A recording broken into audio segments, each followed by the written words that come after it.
I passed out and basically hit my head on the edge of the radiator on the way down. Oh no. Literally got a scratch on the side of my neck from the actual pointy bit sticking out of this little dialy section. Right. So if it was a couple of inches the other direction, that wouldn't have scratched, that would have punctured, and it would have been directly in my throat as I passed out. Oh, jeez. Apparently I'm an idiot. I was gonna say, if you're gonna die, it's the way to do it. Yeah. Who attacked this man and then slammed his throat into a radiator? Some real John Wick shit going on here.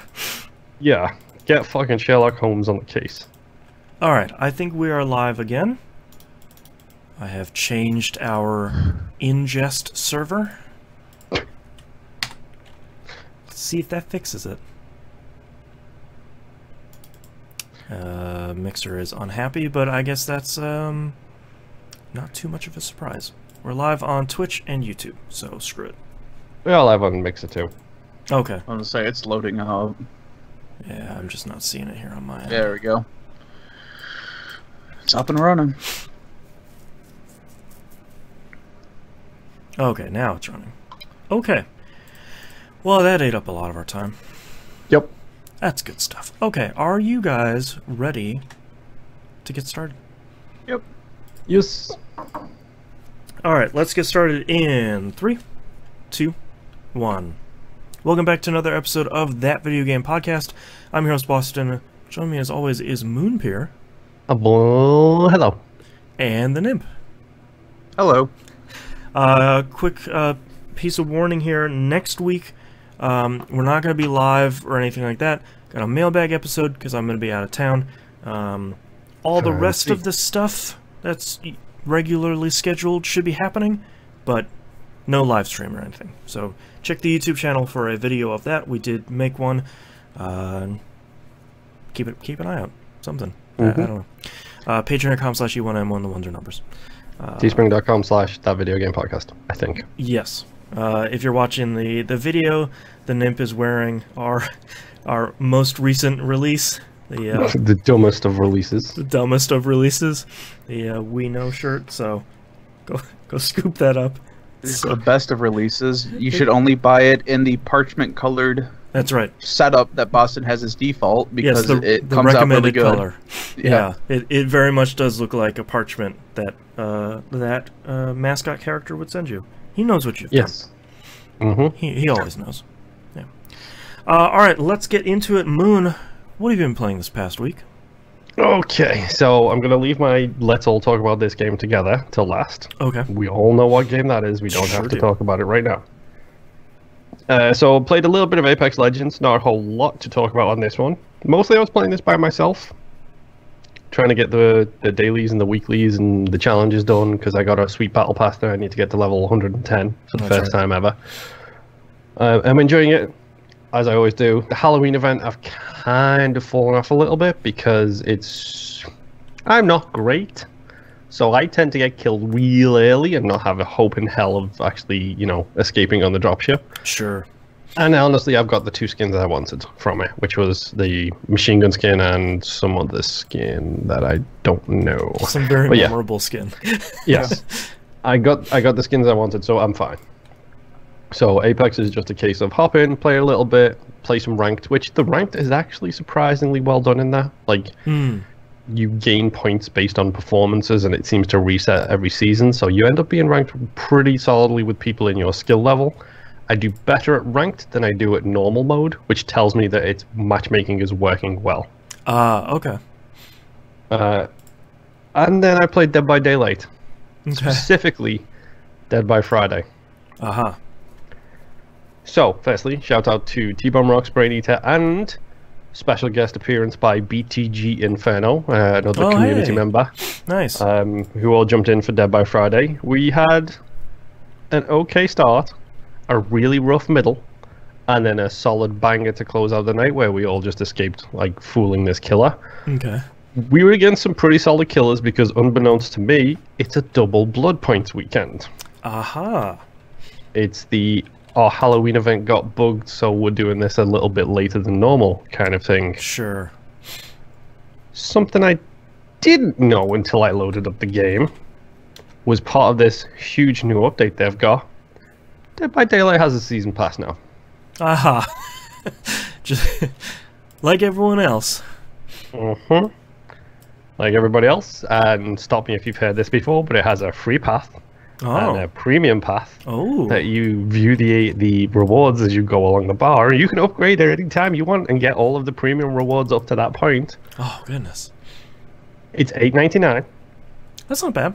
So it's not the solid $10-15 that other companies might be charging. It does the same thing that other season passes do, where if you get all the way to the end, you get that premium currency back so that you can potentially spend that on the next season pass. Right. I bought it sight unseen. Sure.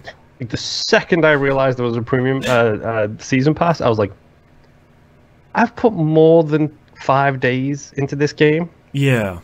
And between my wife and I buying all of the DLC for the game, I want to keep supporting them because I feel like they deserve it. Especially for less than $10. It's like, you know you're going to get that value immediately. Yeah, it's like, it doesn't matter what the rewards are. I'm just going to support you. They have a quest system now, very similar to other... Like, Apex is like weekly quests and stuff like that. It's very similar to that. So it's heal a total of 4 total health states as survivors. Similar to the daily stuff, except it gives you bonus blood point rewards and experience towards your season pass level. Right. I don't know why they didn't call it a blood pass or some stupid blood pun. Right. It's called the Rift. It's a good name. Part of these challenges, though, is now they have audio logs and lore and a whole bunch of other stuff built into this like challenge system. Yeah, that's the stuff.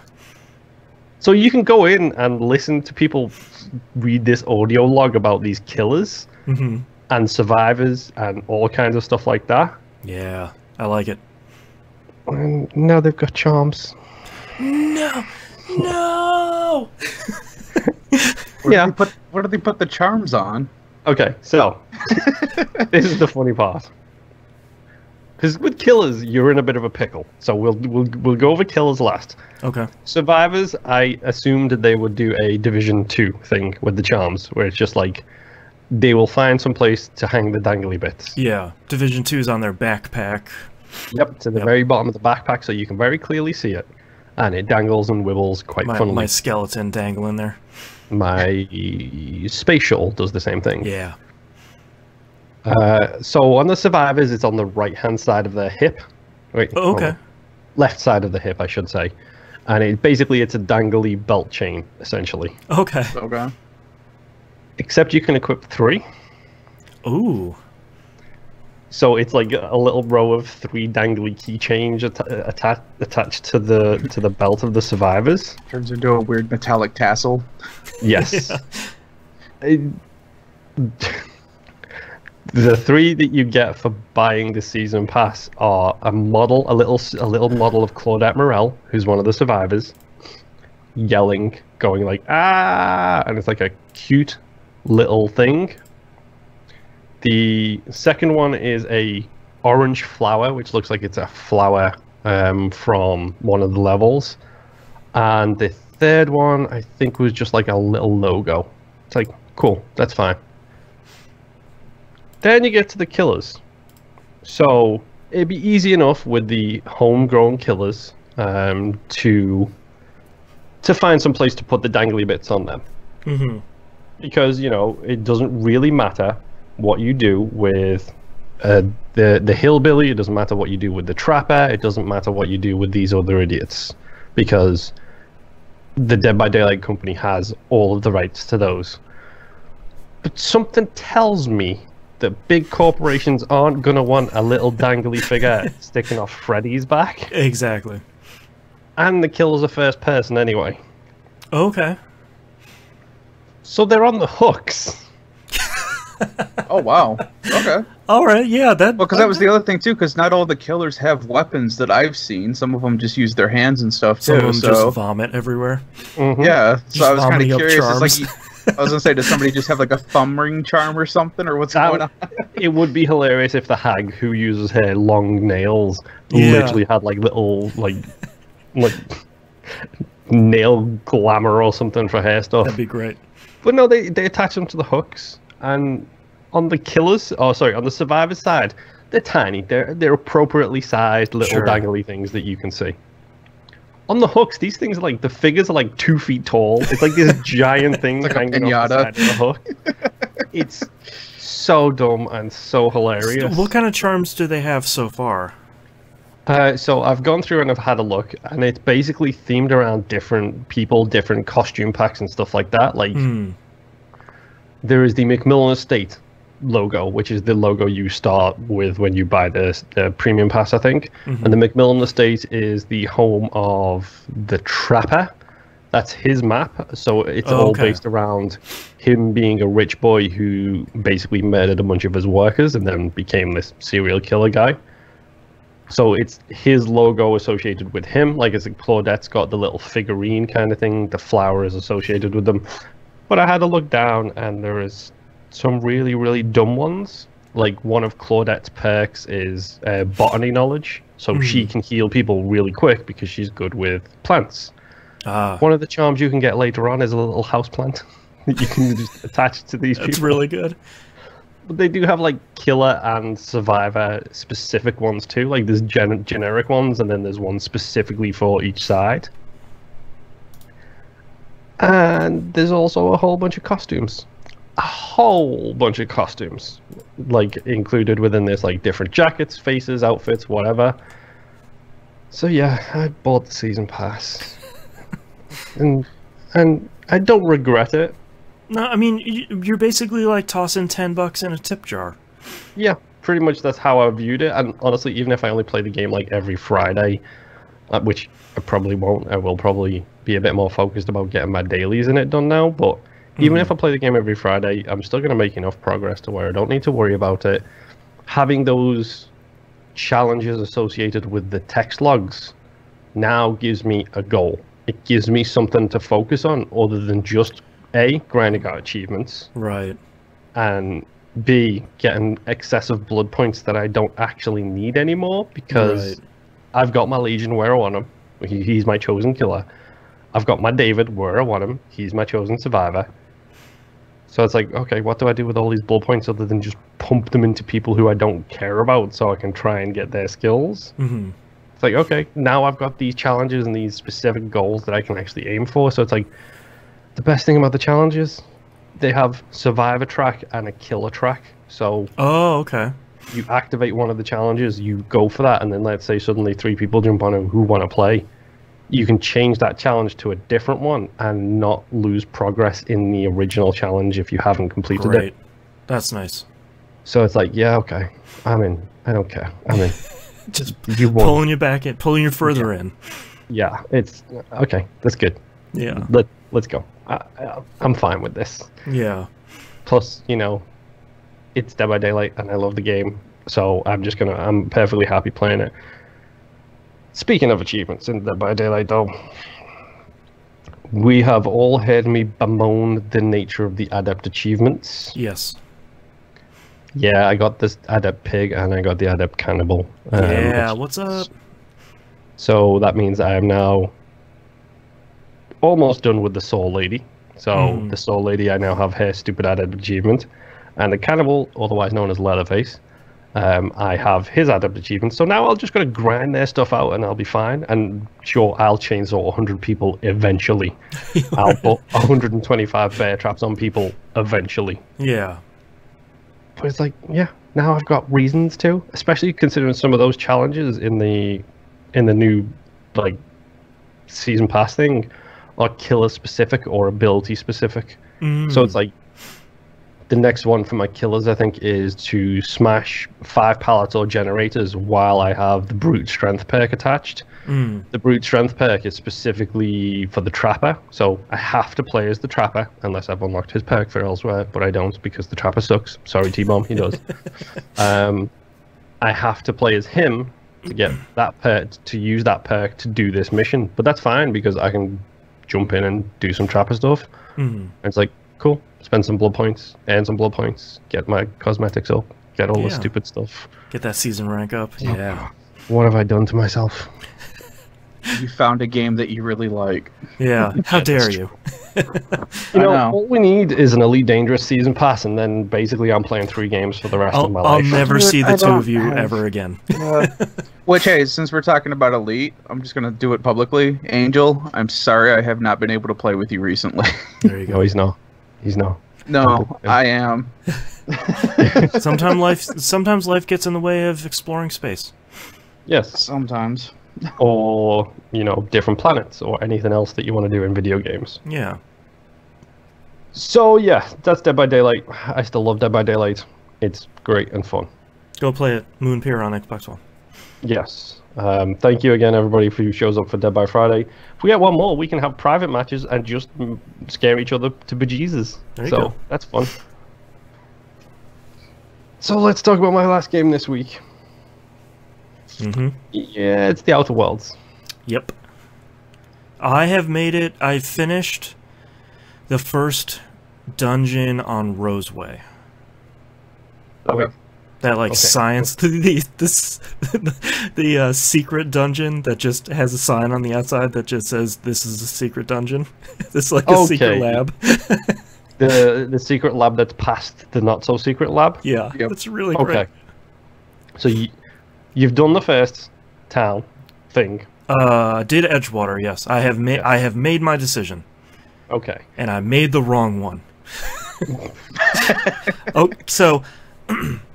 I don't want to spoil it too much because it's still early days in this game, but basically you're trying to decide who to take power from of these two factions.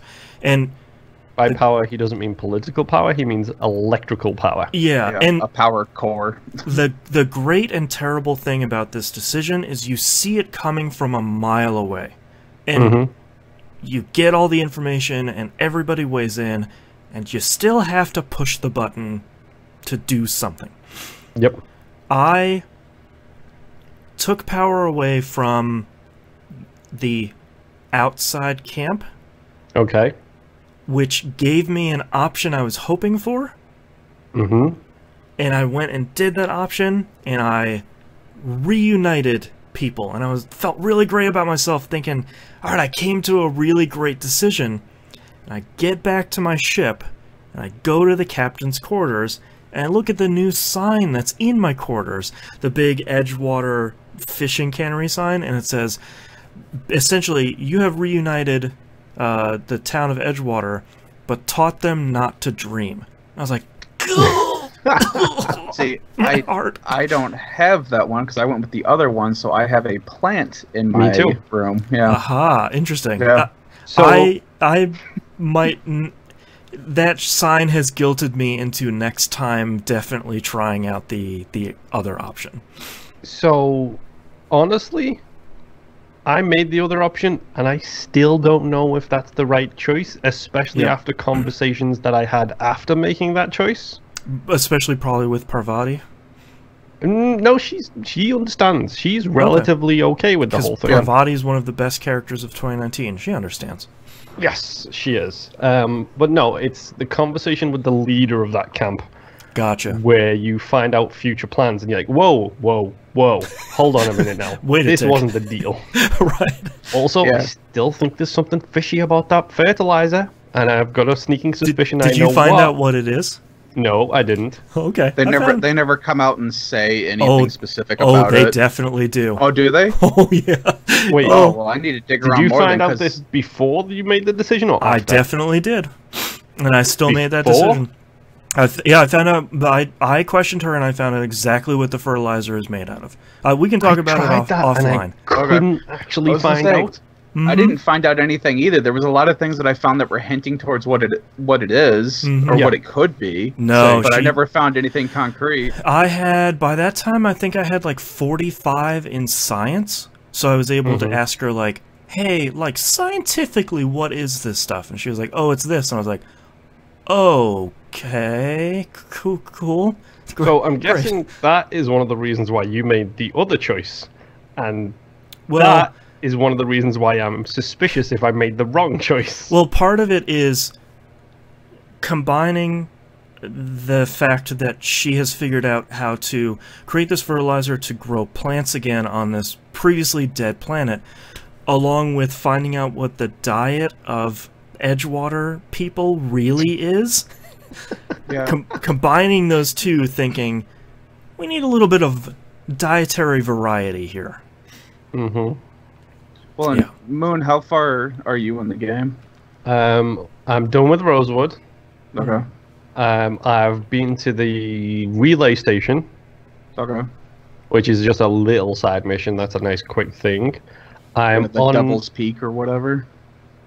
I am on Monarch. I'm not at the mountain yet. Oh, okay. I am in Fallbrook at the moment on Monarch, which is the second city on Monarch. I haven't gone to the quote-unquote dangerous landing pad yet because I'm on Supernova difficulty and I want to be as high level as I can possibly be before I go there. Right. I've landed in that area and it's not that bad. Just expect a lot of resistance real quick. Okay. I'm actually a lot further than you guys are apparently because I am heading to a prison. Okay. And I am not gonna say how or why but I've done a lot of big story events. And now I'm heading to a prison. Great. And I've learned a lot about what's happening in the system now because like it feels like I'm hitting the end of the game right now. Okay. Which is kind of weird because there's a lot of places I haven't been to yet on the map. So I don't think I'm actually at the end of the game, but it definitely feels like I am. Yeah. So. Yeah, I'm hearing most people saying they're finishing it in around 20 hours. Which I'm 17 hours in and I'm not you're doing that hot. So you got to take your time. I'm like 33 hours in this game right now. Yeah, I hear a lot of people saying 20, and I think that's a lot of people not doing every single side mission, but that ain't me, man. If that's the case, then number one, what are these people doing if you're not doing the side missions in this game? I don't know. But I part of what makes me so excited about it is a lot of people are saying that the game is, in RPG terms, fairly short, like a 25 to 30 hour experience, which I really like because I want to go through and I want to do all the opposite choices of the big ones I've missed. Like I want to go make the opposite choice on that first one. I want to make some different choices with some different companions. Like, it's actually something that I talked about with my wife this week, is like, this is one of the first times I've been playing a game and immediately been thinking to myself, what am I going to do on my second playthrough? Yep. Yeah, like, how am I going to build my character? Who am I going to pick up? I already have it planned out in my head. I'm going to make the dude who is the stupidest dude on the face of the planet. Yep. And I'm going to make him a corporate shill and sell everybody out. You want to know where the scientist dude is? I'll tell you in the first 2 minutes of the game. Thank you very much. You want to know how to open this door? You smash it with a sledgehammer. Right. Or your face. Kind of guy. Well, that's the thing too, because I really like the character that I've made lore-wise and developed system. Want to play it a second time because I think I would just fall right back into what I'm doing right now. Right. Oh yeah, I'm gonna have to avoid doing the Skyrim thing of eventually I just become a stealth archer guy. Yeah. Right. Like I'm gonna have to avoid that, and like I will probably bump it to the easiest difficulty and just literally go around smashing people with melee weapons because on Supernova difficulty, melee is not great. Yeah. Melee is a real quick way to get yourself a broken ankle and then have to limp back to your ship so you can heal your broken ankle to go back out again. So, everybody's ranged. Out of curiosity, parties, who are you rolling with? Who have you rolled with? Who you preferred, kind of thing? Parvati and Ellie for me. I was going to say I'm using Ellie and the female mercenary. Nicole? Oh, I can't remember. I haven't run into her. Naoki. What? Yeah. Yeah, I had a thing going on Discord about, we were talking about Sam, and every time I get that type of companion, I'm always disappointed that they're not a different companion that I had, 12, 15 years ago. Yeah. Always disappointed that they're not HK... 47? Yes, HK 47. Yeah. Yeah. Like, I rolled with the Vicar and Parvati for the longest time. which is always interesting because they know each other from the town. They talk about like the different things they came up with. Then I rolled with Ellie and Parvati for a little bit. Yeah, that's a good combo. It makes me laugh because they're about as opposite as they can be. Yep. And I love Parvati's innocence. Like, we walked into Fallbrook, and hopefully if you have her in your party, you'll get the same audio cue, dude. But we walked into Fallbrook, and she literally stopped dead and was like, Captain, can I stand a little closer to you? Because these people all look at me like that, like I'm food, and they're hungry. And it's a town full of con men, and they know that she is an easy mark. Right. So it's just nice little touches like that. And then I started rolling with Nyoka and Parvati. Parvati is the common theme here. Yes. I don't know how I feel about Nyoka right now, being a raging alcoholic. Like, her special... Kind of the reason why I've kept her in my party. Yeah. With Did you guys Ellie. pick up Felix? We did. Yeah, I've got did, everybody. Yes. Yeah, I'm scooping up orphans like it's my job. It's like, you want to come on my ship? Hell yeah. They give you companions like really fast in this game. Yeah, it's really nice. I think I was maybe, 6 or 7 hours into it, and all of a sudden I had everybody. Yeah, yeah, it's really nice. Done with Rosewood, like, as soon as you're done with Rosewood, you're missing one, and you can get them as soon as you get to Monarch for the first time. Yeah. Yeah. I really love how much each one of your companions will jump in and put your 2 cents in during dialogue. And not even like you're working on their companion quest or whatever, like when you go out and you do Parvati's on, what's that ship called? Something Breaker? The Groundbreaker. Groundbreaker. I don't know why I can't remember that place's name. Like, I went there with her and Ellie is piping in just as much as Parvati is. And it's like, I really like that. That's what reminds me the most of something like an older BioWare game, where it's like something like the Mass Effect trilogy or the Dragon Age games, where it's you have these smaller maps, you have these focused experiences, you have these focused quest lines, and you have a real serious focus on making dialogue choices and having something with your companion. And we were talking about the decision in Edgewater, and part of what I will always love this game for, even if the rest of it just poops the bed, is that there's no, like, this choice is the Renegade choice, and this choice is the Paragon choice. Like, this one's evil, this one's good. It's very much like, you need this thing, you have to make a choice. You need to make your choice. Yeah. Which for me and my character is not that hard. There's been a couple times. One, I was doing something with a faction, and I decided I didn't want to do that mission anymore for them, so I did my own thing. I went back and reported it, and that faction was mad, and my closing comment was something very flippant, and one of my characters just spoke up, and they were just like, yeah, come on, Captain, let's go, before we have to paint these walls with their blood. And it's like, yeah, because that's what's going to happen, because I had another mission that I got... I'm not going to spoil anything, but I did something for 2 factions, and later on you can have these 2 factions possibly work together. And that seemed like the better outcome, so I went back, instead of giving this thing to one faction, I went back to talk to the other one to try to get them to do a truce. The other faction decided that because of one choice that I had made with their group, that... basically, their leader for this faction told me to do something, and like this person who wasn't their leader asked me to do something else for them instead of what the leader wanted them to do. Is that the Iconoclast that you're talking about? Yep. Okay. So, I didn't do the thing that the subordinate wanted me to do, and I needed that subordinate support to be able to do the truce, so they were like, well, we can't trust you because you did this. Oh, wow. And that just threw my, all right, fine, shove off, because I did the thing that your leader wanted me to do, the person that you followed, that you decided you would die for. So, F off, I'm not going to help you. And I went back, gave the thing to the other group, and I was full ready to just shoot my way out of there, even if the game didn't want me to. Like, it wasn't a requirement. I was planning on doing it anyway, but... luckily, I didn't have to wait, because the game was like, oh, hey, you did this thing. This other faction doesn't like you doing it, so they start attacking. I'm like, oh, good, because I want to take care of this right now. Right, I'm just going to take care of the whole problem. Yeah. astounding how many chances this game gives you to just be the ultimate space D-bag. Yes. Like, the writing in your responses is so perfect to some of the things that you can say. It's just, I'm loving, like, this is a masterclass in writing in so many levels. We were talking about it on Pup.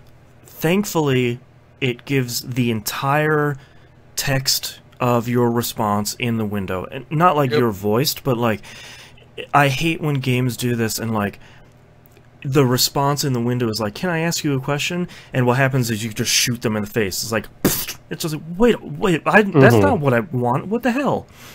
Yeah. Yeah. I don't know. I find in this game that a lot of my answers involve bullets. So it starts with attack in brackets. I'm not even, well, no, so like I don't even go out of my way to attack people. I'm not playing this character as a D-bag. This is 100% I'm doing what I believe is best for myself, my ship, my crew, and to help the other people around me. Right. Yeah. And not everyone sees it that way. And I think that's great that I'm not this, you know, the chosen one that's here to save everybody in everybody's eyes. So a lot of this, like, people or factions start to really rub me the wrong way, where it's like, dude, I am trying to help you. Right. I swear to God, if you do not let me, I will put a bullet in your head. I like that you've got, like, a gun down their throat. It's like, let me help you. Yeah. But you touch on a great point, too. I really appreciate that Outer Worlds, at least at the beginning, I don't know where the story is going. It doesn't start with you being the chosen one trying to save the universe from certain doom. I like that. You woke up, you're trying to save the people in your ship, or not, if you just want to turn that scientist in and just do whatever you want. But, like, it's not this thing where it's like, the bad guys are coming after 1,000 years of being asleep and they're going to eat the galaxy. It's like, no, man, you got to find a ship and do ship stuff. Yeah, I mean, at the end of the day, like, yes, it's kind of a big problem because this space area is falling apart slowly but surely under all these rules and everything. Yeah. But at the same time, it's like, yeah, but they've been doing this for decades. Yeah. I'm sure it will be fine if I wasn't there. It's not your fault and not your problem in a lot of cases. Quote unquote fine. It will be quote unquote fine if I wasn't there. Capitalism fine. Yes. Yeah. It's which by the way, I'm loving the fact that Mixer now has stickers for the Outer Worlds. Yeah. Oh, okay. And one of them is the Spacer's Choice Moon logo, which I love that guy. Thank you. Did you guys talk to him? Okay. I grilled him. A good, 20-30 minutes of just listening to this guy. Yep. his unending sales pitch. Yeah. And then the fact that he's still logged onto one of the terminals is hilarious. Yes. Outer Worlds is really great. Yeah, it's really great. And honestly, I'm finding Supernova, with the exception of a couple of issues, it's a fun kind of challenge because I have to make sure that everything is in tip-top shape. Like, my guns are fully repaired. I'm always picking up, because I've just started picking up the Mark IIs and the Ultras. Okay. So it's essentially Boston. It's like in the Fallout games, which I know you probably weren't a huge fan of. You basically, when you start out, you're getting like a rusty pistol, and then after you hit like level 5, you'll start to get a pistol, and then after you hit level 10, you'll start to get a well-oiled pistol. Yeah. Yeah. So the Mark II weapons are like the next tier of weapons, and I've just started getting all of that stuff. And all of a sudden it's like, okay, now I've got a sniper rifle that I can do some real damage with. Yeah. And now I'm just sniping fools. Those tier 4 and tier 5 perks, there's a couple of them which are meant for long range people like me, where all of a sudden you are picking people off with critical hits. Like it's nothing, and it is fantastic. Awesome. Yeah. As my wife said on Twitter, it's all about that crit life, baby. Yeah. Like, it's like you shoot someone and you see like a little 200 pop up, and then you shoot them again and you see 1,000 pop up. It's like, okay, cool. That's where it is. That's more like it kind of thing. I'll say, and I found in Free Fall, apparently you can buy a house in there because I accidentally bought it not paying attention. Oh wow! Which it doesn't matter, and you can't do anything with it. You just own a house now. Yeah. Yeah. Which was weird. That's great. Especially since you have the ship, so it's like, why is this here? You have a flying house. Yeah. Oh, yeah. I'm loving the game so much so far. Like, this is pretty much the thing that has sucked my time away this week. I will play a round or two of Apex.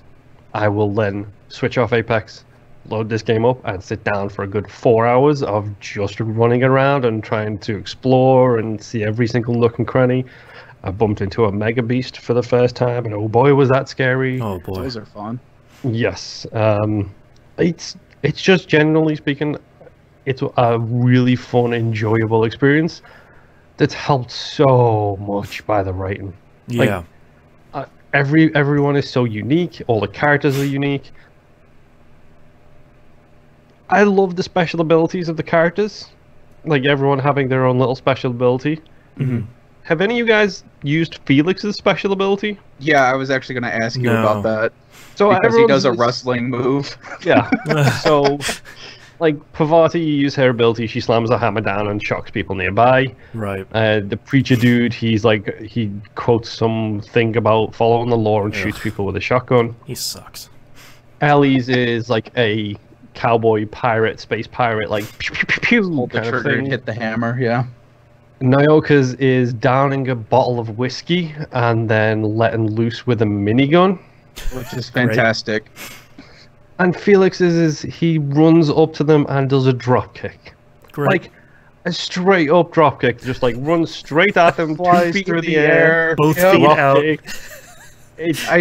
I did it when I was doing his companion quest, because like, oh, I haven't seen his yet, and his icon looked like, I don't know, a grenade or something for a minute. Mm-hmm. It's like, oh, let's see what this does, and all of a sudden you just see the slow-mo of him just charge at someone and just like bash them into a wall with this kick, and I'm like, wow, that is pretty awesome. That's great. This game is so good. Yes, the Outer Worlds. Outer Wilds also good. Yes. Go give it a shot. I think I'm pretty much, that's everything I've been playing if we're done on that game for now. Alright, Nimp, how about you? Alright, so besides Outer Worlds, I've been playing Bloodborne. And I made the mistake of playing it after I got out of work one morning. Oh, because I was like, I just want to make a little bit of progress. No, and 3 hours later, mostly because, this is a game of inches. So you go into areas and you explore them, and the problem that I was coming across was that I did not find another lantern. And this is still the area with the machine gunner, so I was trying to get past him without getting shot, because he comes after you the entire map pretty much. I finally get to a point where I can get inside a building and there's like a bunch of random crap to fight, kill all them, and I had basically just gotten to a point where it's like I've been in this area long enough and have gone far enough that I feel like there's a boss coming, and I'm getting stupid nervous because I have all these blood echoes. There hasn't been a lantern in forever, so I have no way to spend it.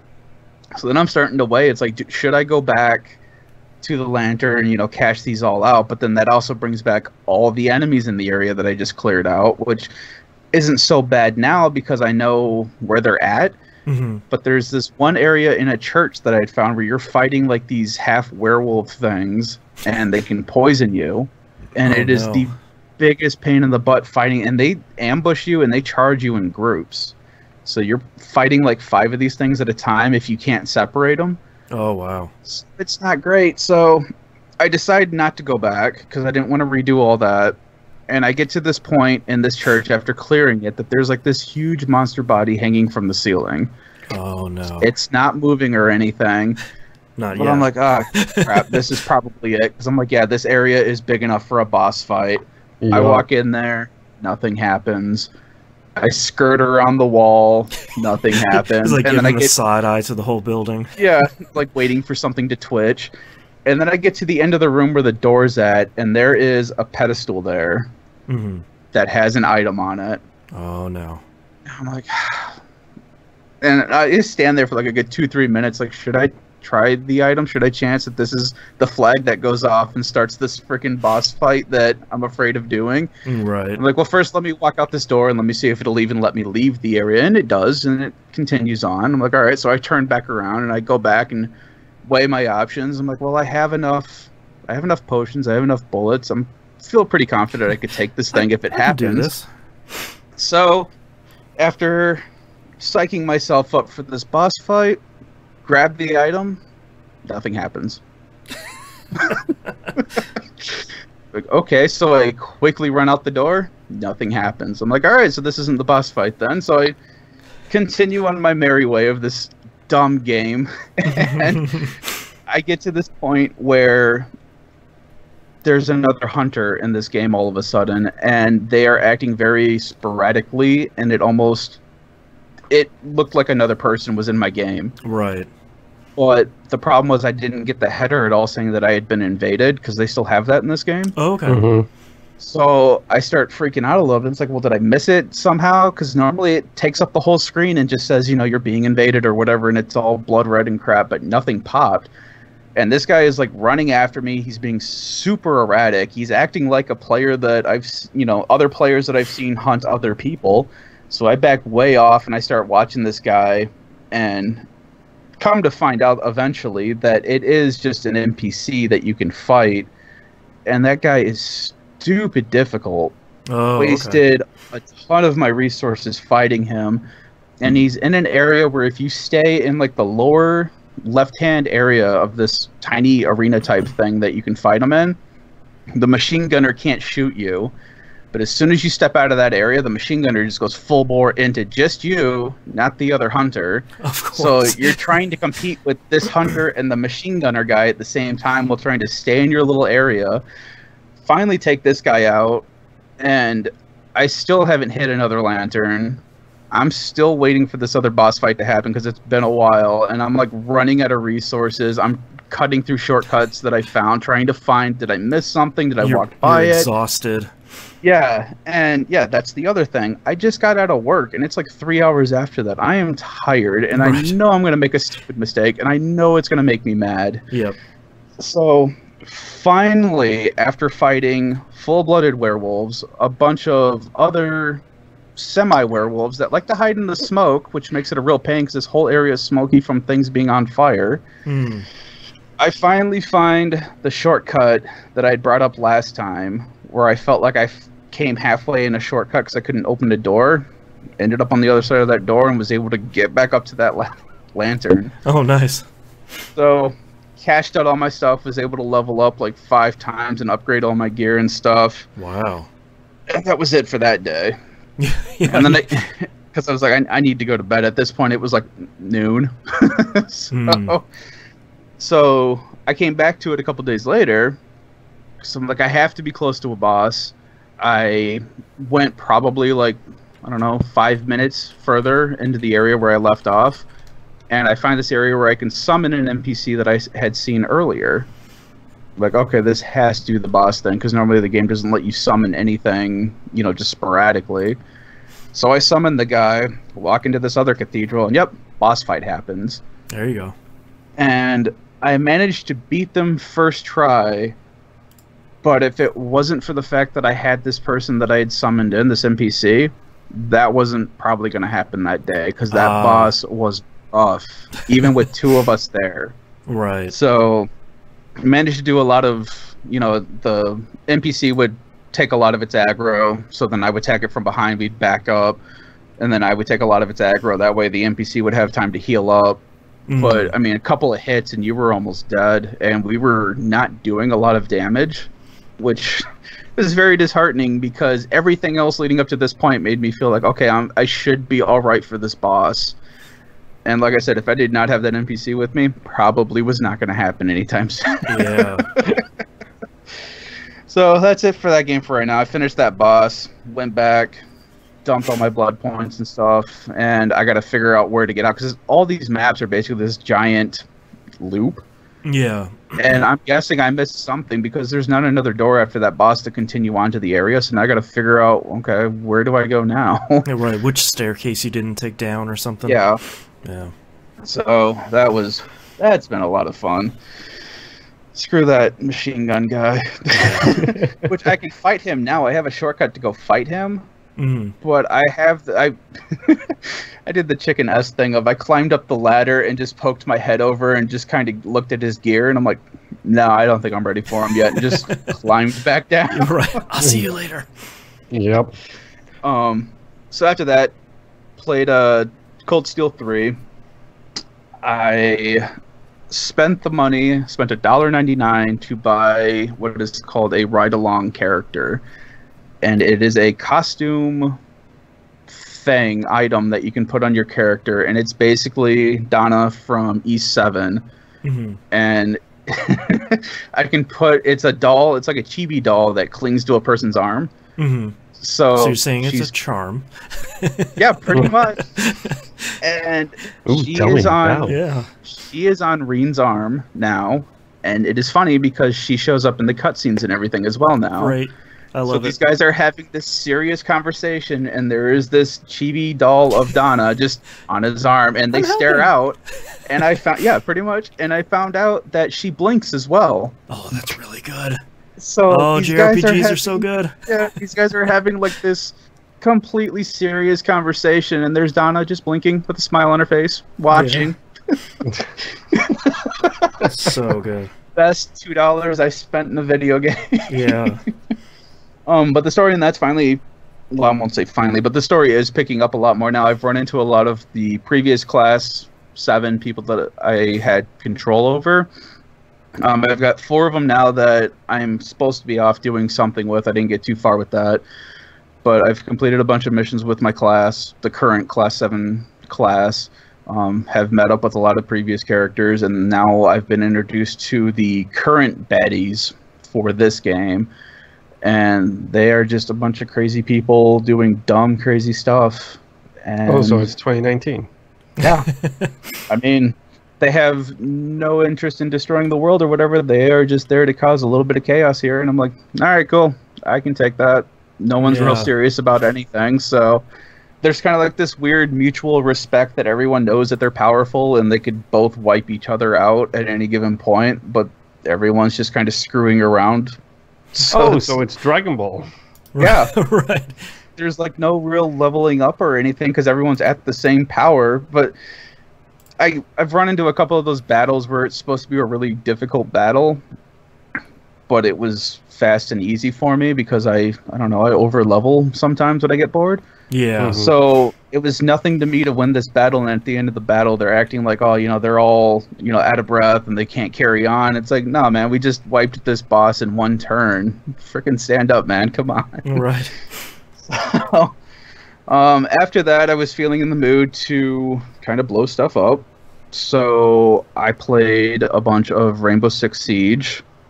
Yes. Managed to unlock their Halloween thing where one of their defense operators, I can't remember his name, starts with a K, haven't played him yet.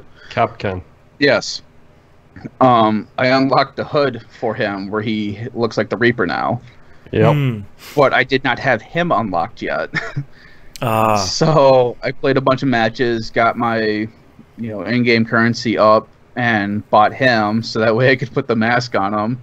He's a pretty solid defender as well.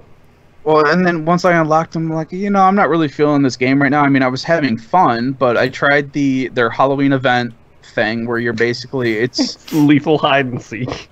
Yeah, and nobody has weapons or anything. It's basically you have hunters that are Sledge and who's the other guy with the hammer? I don't know. I knew it was Sledge was in it, but there's I think one of them there's 3. I think there's one's Pulse because he's got the heartbeat monitor. Yep. And who's the other one? I don't know the name of the guy who does the movement tracking. I don't know that guy's name. So there's basically these 3 guys that you can pick from, and they only have their hammers. Yeah, and they're all styled like medieval weapons. It's not like a regular hammer. It's like a giant mace or a huge ancient hammer. So dumb. And they look like hunters, where they've got like the big witch hats and like the leather coats and all that stuff. Oh wow! And you can choose. See, they're the attackers. The hiders are like these zombie things or monsters. So like one of them's a soldier that looks like a zombie, and there's 3 other ones. I don't really remember what, because I only played it twice. I don't remember, but either way. I know one's Legion, Legion, I should say. I know that much because he's the one who throws the poison pins down. Yeah. I think and there was one is another one that Capcan. threw like a sticky flashbang or something. I don't know her name, and Capcan's definitely one of them because he's the one who does the laser trip things in the doors. Okay. Either way, though, I had no clue what I was supposed to be doing in this mode as a hider because it just tells you hide. Yep. It doesn't actually mention the fact that your left bumper special ability now is actually to go invisible. Yeah, didn't even know that until just now. Yeah. So, and the maps aren't that big. They're like the same random, decent-sized maps, but they're not huge or anything, so there's nowhere for you to really hide. Right. And it still gives the attackers the warning if a defender leaves their area. It'll say, defender outside or whatever. Yep. So there's no way for you to really hide in this game. So I played 2 matches trying to figure out what to do and wasn't really getting anywhere. I'm like, all right, I'm done with this game for right now. So then I started playing Battlefield 1 because for some reason... Multiplayer or campaign? Multiplayer. Okay. Because for some reason I had that on my Xbox. I guess it must have been on Game Pass or something because I never bought it. Yeah. So I started playing that, and I played their main. Oh crap! What is it called? Conquest. Where basically you are playing either as an attacker or defender. If you're playing as a defender, you have, I think it's 5 or 6 areas that you're supposed to be defending, but you defend one area at a time. So you have this one sliver. No, they call it, it's either Conquest or something else that starts with a C in this version. Okay. But I know it definitely starts with a C. But anyway, so you have this whole map, but you're playing in just this sliver of a map. And you're defending these points, and the attackers need to try to take those points. And they need to try to bring you all the way to the end of this, this chopped up map. And so if they take those points, the game resets, you move on to the next section of the map. Everyone, reallocates and all that fun stuff, and you try to take on more points defending or attacking. And that's actually really fun. This is like the closest thing to Mag that I've played in a long time. That sounds really fun. It's my favorite game mode in Battlefield because it actually corresponds to real-life war, whereas like you have these points. When you lose those points, you have to fall back, and then it's this mad dash to fall back to the next point while the other people try and push forwards and shoot at you as you're trying to run away. It's a really solid game mode. And they still have the map destruction in here, where it's not so much with the terrain, but the buildings. You can still destroy the buildings and stuff, which I completely forgot about until a cannon took out a wall that I was about to run in front of. I was like, oh yeah, that's right, that's this series of games. Right. The amount of times I've forgotten about that, and then had the Saving Private Ryan sniper in the tower moment, where I am the sniper in the tower, and it's just like, oh hey, look, there's a tank. Oh wait. Right. Oh no. But the graphics in this game, I mean, they are really impressive. And they do really well with... I won't say, obviously, they don't... you can't capture how it feels to be in a firefight, okay? I'm not going to try to say that with any video game. But they do a really good job sometimes with capturing the confusion of being in a firefight, especially when the line is moving back and forth, and what you thought was the front line is now behind enemy lines. And there are some maps where they put in a fog element, where slowly fog will start to roll in, and next thing you know, the entire map is coated in fog. Oh, wow. And you can't see anything. Wow. And then next thing you know, there's a Zephyr in the air, and then the Zephyr gets shot down, and then all of a sudden there is a giant flaming wreckage of a big blimp on the map. Which has happened a couple times too, and I was really impressed with the game. Some of the weapons feel kind of off, but I mean, they're based off of old World War I models, so whatever. You're not going to get anything that's great, but the sniper rifles are great in this game. I play sniper almost all the time.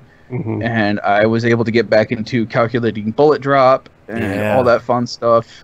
I would recommend, if you are of the inclination, give the War Stories mode a go. Throw it on the easy difficulty and give it a shot, because People give that campaign flack, and it's one of the best campaigns for shooters I've played in a long time. It's basically 5 mini campaigns talking about different aspects of the war, and it's genuinely a fantastic campaign.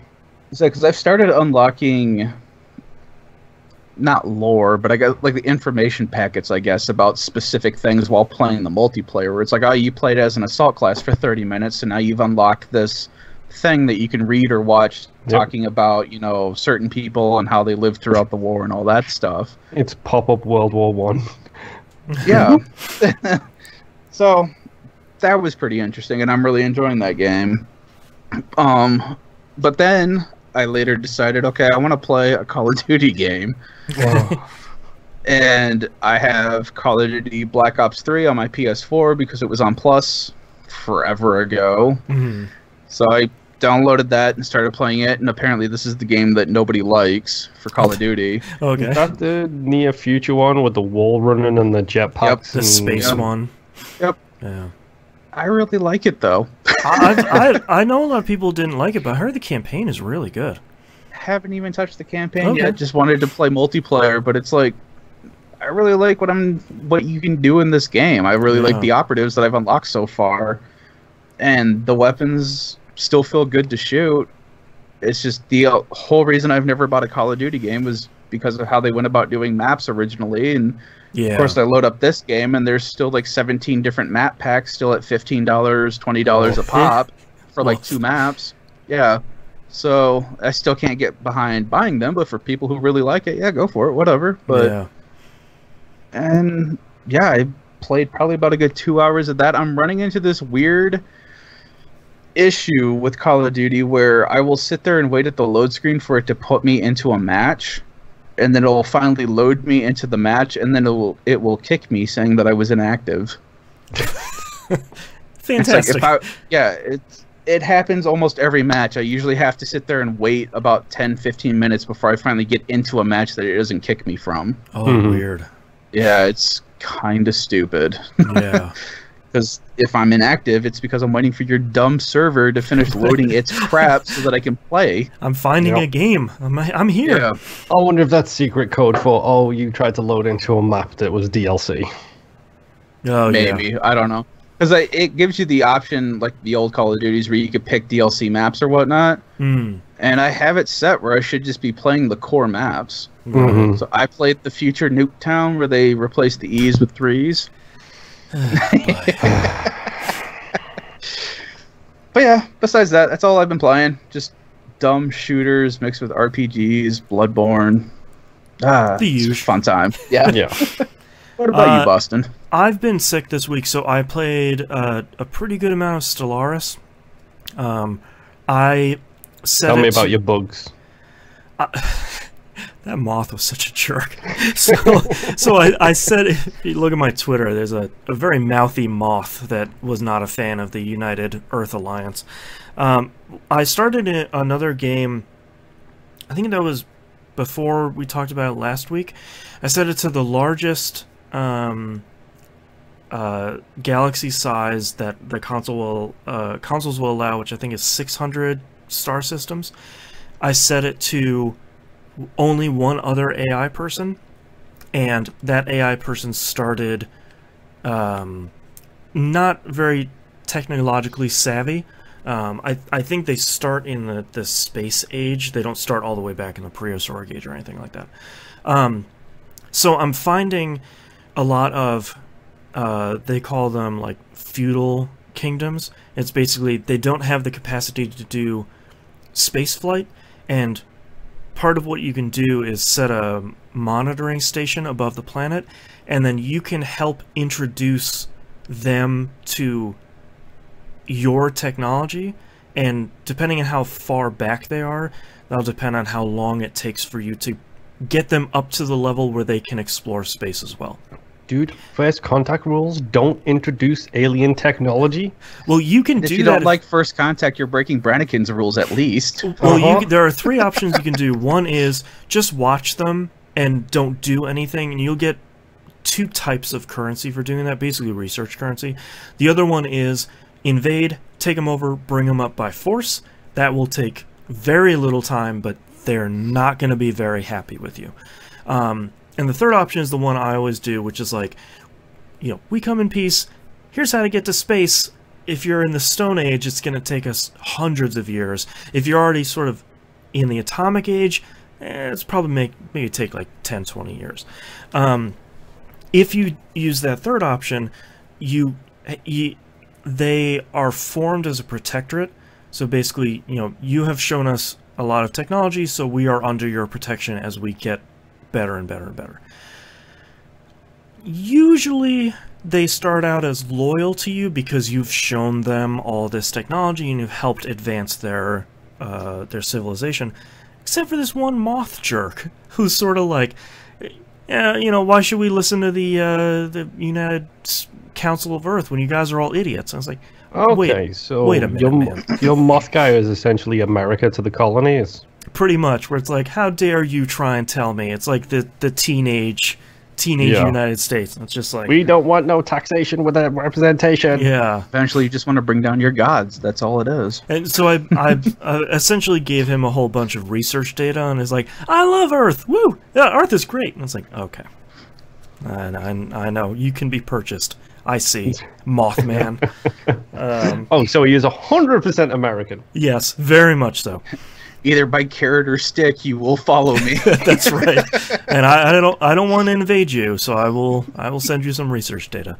I'm largely having a lot of fun with it because it's not a passive game. I am managing my empire, managing my planets, but it's not a super intense game. I don't have to be thinking the entire time. I don't have to be 100% laser focused into it. It's not like playing Bloodborne where it's like I need to, every shadow can kill me. Everything. Those frames. Yeah, it's like I can. There are times where, you know, I'm gonna go a couple of years where I'm just researching a bunch of stuff and building stuff on my planets, and nothing is really happening. And right now, that is exactly what I want, and it's a good complement to a lot of other stuff I'm playing, like Outer Worlds, where it's like I need to be paying attention to that. I need to be, you know, managing my conversations. But this game, I can just do some research. I take that. Other thing I've been playing, Destiny 2. They released like 6 things this week. It's a little crazy. Not a lot to say about any of them, so I'm just going to blow through most of them. The Halloween event is going on right now, Festival of the Lost. Really great seeing everybody running around in really dumb papier-mâché masks, because they all have the dotted lines on them and like tape pieces that you can see. And that's good. It's really good. Like it's the Haunted Forest is back this time, which is basically you have 15 minutes to get as far as you can in this forest. There's an invincible guy. Please stop attacking him. He has invincible in his name. Just run. Just please. So that's going on. We can kill it. Yeah, it's really great seeing people who this is the first time they've done Festival of the Lost, because they're like, oh great, there's this knight, this is the All-Bar Knight, I'm gonna use my super, and it just says immune, and they're like, well, maybe if I shoot it. It's like, no, he's just okay. He will one-shot you. That's his job. That is the violent tendency of video gamers, is that, oh, it moves in this game, I can probably kill it. 100%. So that's around for 2 more weeks, and it's a good time. This season's, maybe this year's probably, Dungeon got released. This is like Shattered Throne that came out in Forsaken. The Hannah and I unlocked it and tried going and doing it with just 2 people. We were doing okay, but kind of our combined power was a little lower than the dungeon really wanted us to be in, so we didn't bash our head against that wall too much. They released a new exotic, an exotic heavy machine gun that shoots explosive bugs. So I feel like that's the most Destiny thing possible. That's the most Stargate thing possible. Yeah, it only holds 13 rounds, so as you can expect, and normally machine guns hold about 400, so this thing hits like a truck. sadly, better for 13. yeah, like I sadly don't have it yet, and there is a bug with it, so it's not doing. No pun intended. There's a bug with it right now that it's not doing as much damage as it's supposed to. So I'm very curious to see what that thing is once it gets fixed. And lastly, they unveiled a new PvP mode called Momentum Control. I guess it's Halo's SWAT mode, but I have never played SWAT. Halo SWAT is basically you didn't have shields. Yeah, no shields. All of the weapons are the super accurate high damage weapons, like the battle rifle, the pistol, the sniper rifle. There's very little energy stuff in it. It's all just this is going to take you out real quick kind of weapons. It depends, because that's what got me really good at Halo, was because if you want to one-shot someone, you shoot them in the head once and they're dead. Right. Mm-hmm. So it really got you to work on finessing your controller to get that one shot as fast as you could, no matter if they were in the air or charging you or whatever. And that's what I really loved about SWAT. That's interesting. So Momentum Control, how they've sort of modified that for Destiny, is that every gun, no matter what it is, does an incredible amount of damage. Some stuff that's slow firing and very high impact will typically one-shot to the head and sort of two-tap to the body. But even stuff that's low damage and high fire rate, you're still competitive because it's still going to do an increased amount of damage. Unlike normal Destiny, your skills are not available off the bat, and the only way those charge is by killing enemies.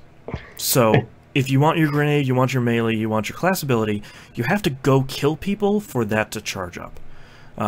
So it has significantly changed Destiny's PvP in that one mode in a way that I think was a lot of fun.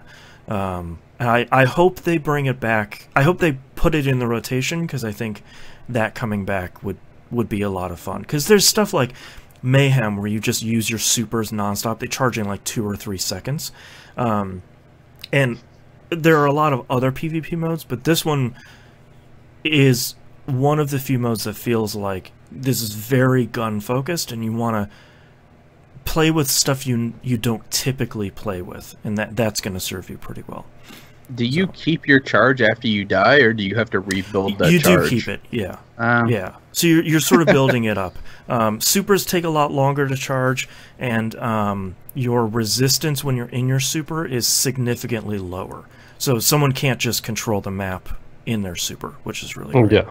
Okay. So a lot of fun changes, and it sounds like they're going to tweak it a little bit if they bring it back, but it's nice to see them finally paying attention to PvP again after it going literally a year and a half without any changes. People think I'm exaggerating. 0 changes for about 18 months. So for them to... sometimes that wasn't a bad thing, because they would come in and just start slicing parts of the PvP and be like, all right, it's fixed. And it's like, no, you really not. Everything. It's even more broke. Yeah. Yeah, that was basically when they took out that Trials of the Nine mode in year 1. That's when they stopped doing anything with PvP, which has largely been fine, but now that they're focusing on it again, PvP feels like it's in a much better, like I've been playing a lot of competitive. It's now called survival, and they finally, thank Buddha, have 2 different selections now. One is just survival, 3v3. You can bring in however many people you want, team against team, whatever. And they have a freelance survival mode, which is only single players can queue into that mode. So it's 6 individual people. You're not gonna... It's not you and 2 blueberries that's getting stomped by a 3-stack. And it's just like, great, we're never gonna win. Yeah. So that got me up to 2100 this week, because it turns out I'm actually pretty good at survival. So in 15 matches, I got to 2100, which took me an entire season 2 seasons ago. Because thankfully now, the better you do, the more points you get, which is crazy. Hey, even if you lose, if you go 5-0 like I'm typically going, you're going to get 300 points after a match, which is great. And if you lose, you lose 4 points, which is also great. Because if I do well and you lose, I shouldn't really get punished. No.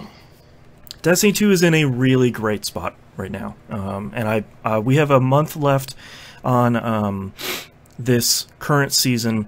Ikora is building a Vex gate in the middle of the tower week over week, which seems like a really dumb idea, seeing as let's not bring the Vex to the one place where humanity still exists.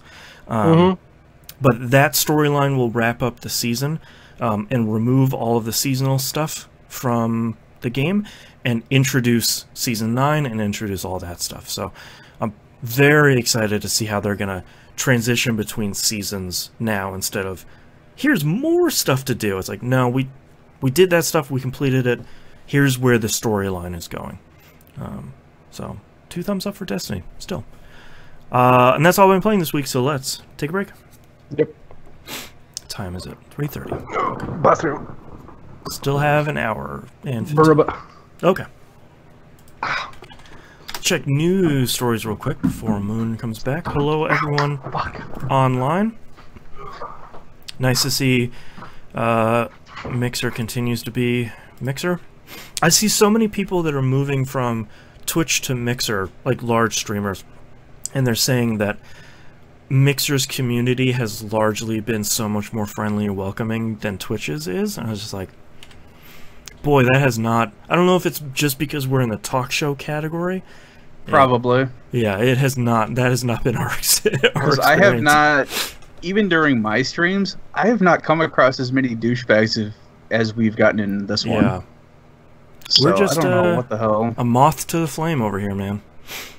I don't know what's going on with big Twitch names coming to Mixer all of a sudden too. I don't know if Mixer's just paying them a lot or. Well, I know that there's a little bit of that, but so one of the top Destiny streamers, King Gathalion, moved over this past week, and one of the big things he said is his frustration has been, if you're a partner on Twitch, nowadays, this is what he's saying, so I'm not sure if it's everybody's experience or not, but he's saying that it doesn't really mean anything. Like, you don't have a connection at Twitch. You can't... there's no way for you to say, well, here are the things that I'm having problems with, or here's the problems I'm having with moderation or whatever. He's saying that over on Mixer, he has a contact at Mixer that he can contact very quickly, and they are his liaison to improving the platform, giving feedback, you know, helping with any moderation issues or something like that. Like, he's saying that his voice, as whatever the partner equivalent is on Mixer, he feels like it matters over there, where on Twitch it was just sort of like, yeah, you're on Twitch, whatever, man, like, don't talk to us, don't contact us. Okay. So I thought that was really interesting, because you look at somebody like Shroud, and you look like somebody like Ninja, it's probably a significant amount of money that's changing hands to get them onto the platform to boost Mixer overall. But somebody like Gathalion is getting 7,000 people per stream, which is a lot, but not 25,000, 30,000. So, you know, money is probably less of an issue there, and I thought that was interesting for him to go into. Well, I know a couple of the smaller people that I've talked with who started streaming on Mixer from Twitch, moved from Twitch because they were very unhappy with how the Ninja channel was handled on Twitch when the porn just started showing up. Yeah, that was... A lot of people were not happy about that, and so they left Twitch. Boy, that was just a... It was one of those things where it's like, I can understand how that happened, but boy, it should have never happened in the first place. Yeah.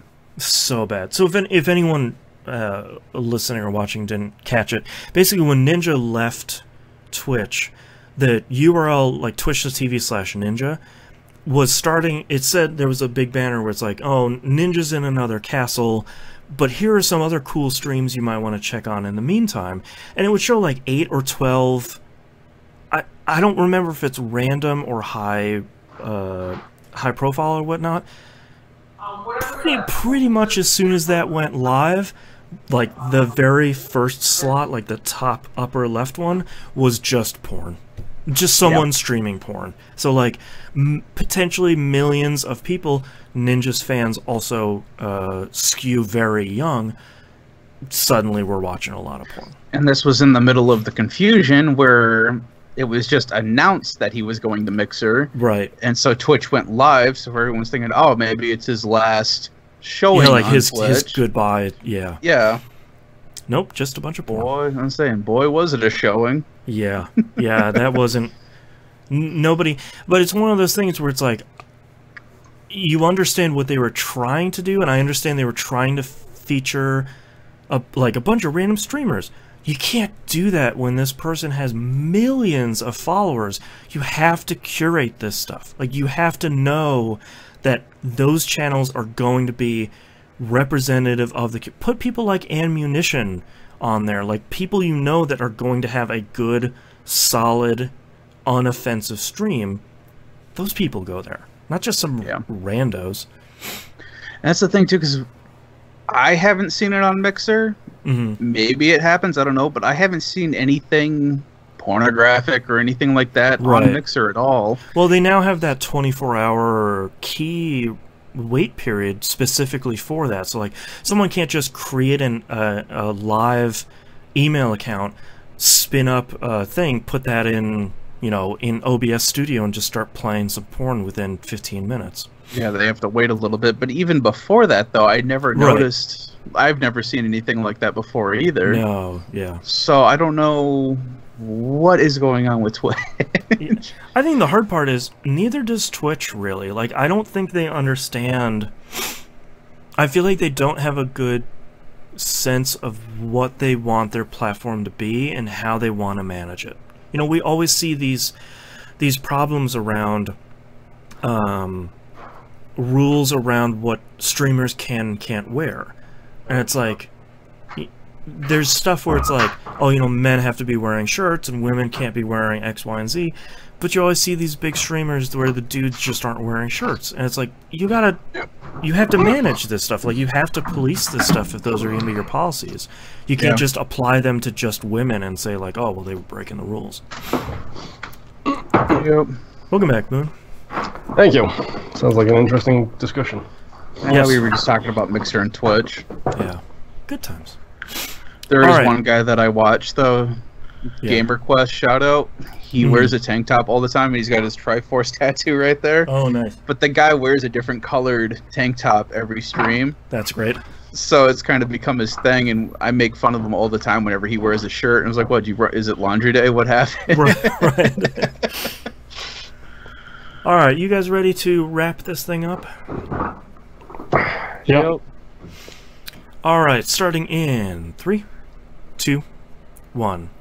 Let's talk releases for the week of November 4th, 2019. Just Dance 2020 comes out for the Wii, the Switch, PS4, Xbox One, and Stadia. I think this is our first Stadia release here on the show, so... I think so. Welcome, also, Stadia. probably the last Wii release. You don't know that? Probably. Okay, so if it's not, then the last Wii release is probably going to be Just Dance 2021. Right. I feel like I feel like they will keep putting Just Dance out on the Wii until whatever software they're using to make Just Dance will not let them export onto the Wii. Doesn't support anymore.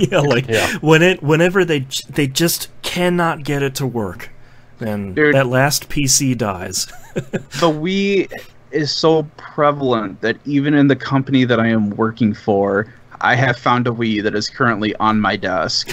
And a month later, a different tech found a Wii board. Wow. Every building in America will have a Wii.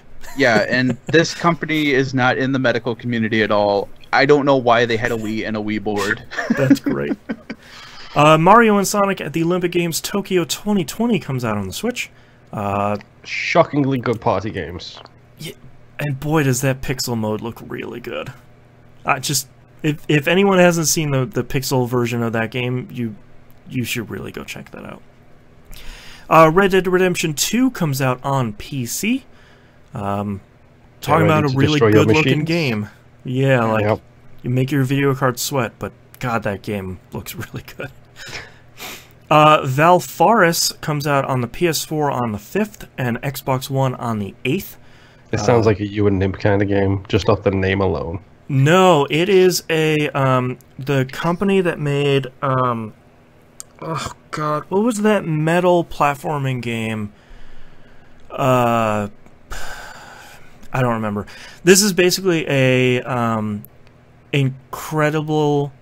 It looks like a death metal album cover, but it's a platforming game in space. Okay. Oh, it really does. It looks like an 80s death metal cover. Yep, it looks incredible, and I have heard really great things about it. It's a heavy metal infused 2D action platformer, and the next game from the team behind Unity Awards finalist Slain Back from Hell, brutal combat, deadly enemies. Slain Back from Hell, the game that tried to do that, and so everyone seems to think it sort of wasn't a great game. Sounds like they really nailed it this time.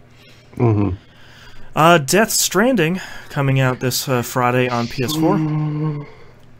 I've got it pre-ordered because I want to go along for the ride, and all the negatives I have seen from reviews and impressions and stuff all sound really good to me. So I cannot wait to hear you explain this to your daughter. So there are these monsters, and I make these grenades. Yeah. I've been trying to. I read Kotaku's review. Heather, I don't remember her last name. She wrote an incredible non-spoilery review about it. I would wholeheartedly recommend that one. I'm trying to keep myself as in the dark as possible, just to go along for the Kojima ride. Jimbo Jangles in chat says, "Go along for the walk." You mean? Yes. Okay. Yeah. Go along for the cross country walk. I'm excited for a Kojima thing to be released again, and I will definitely try and play as much of it as I can before next week's show and try and talk about it. Next week we don't have a show. Cool. So we won't be talking about it next week. 2 weeks. Doing the mailbag. So I'll try and pump in as much time as I can over the next week and a half to try and bring it on your holiday. Yep. I wish. Yeah. PS4 remote play from the plane. Yeah, there you go. Live that high life. Next up is Layton's. Try that again. Layton's Mystery Journey: Catriel and the Millionaire's Conspiracy Deluxe Edition comes out on the Switch. So this is like the Layton sequel / spin-off after Professor Layton put in his time, and I don't know what happened at the end. He escaped from the Devil's Deal. I don't know. No, that was Cuphead. But yeah, there's another one of these games. I heard this one's pretty good. So. Need for Speed Heat gets a sudden release on PC, PS4, and Xbox One. The most not talked about video game ever. They announced that 2 years ago at E3, I think, and been literally nothing about it until I looked at the release sheet this week and went, oh, right. Okay, yep. That's coming out. So, might as well call it Need for Speed Anthem at this point. Yeah, I have no idea about anything. So nobody does. They literally haven't shown a thing. Yeah, we'll find out when the embargo lifts, I guess. Really weird. The embargo lifts on the day it comes out and everybody can buy the game, because they sure ain't giving this thing out to people to look at beforehand. Yeah, probably a good call. And lastly, new Super Lucky's Tale comes out on the Switch. Let's talk about news stories here. Ubisoft CEO Yves Guillemot talked about the delayed games. We talked about this last week, where they delayed a handful of games. He talked to investors this week saying all of those delayed games are also coming to PS5 and Scarlet. He says, quote, "The 5 titles, yes, they will be on this generation and the next generation," and then continues to say, "You will be able to download new content a lot faster. Players will experience better frame rates. There are a lot of good elements that will come to these new machines," end quote. So that's... Is that a buy them once and have them both thing? Yeah, like that's... I think that's still the big question here for a lot of us, which is sort of saying, like, so do I just buy the PlayStation version, and it's like Sneak King, and it works on my PS4 and my PS5, and it just does whatever? Or are you gonna Ubisoft it up and sell me 2 different copies? Ubisoft aren't too bad about that. That's true. I'm thinking of EA.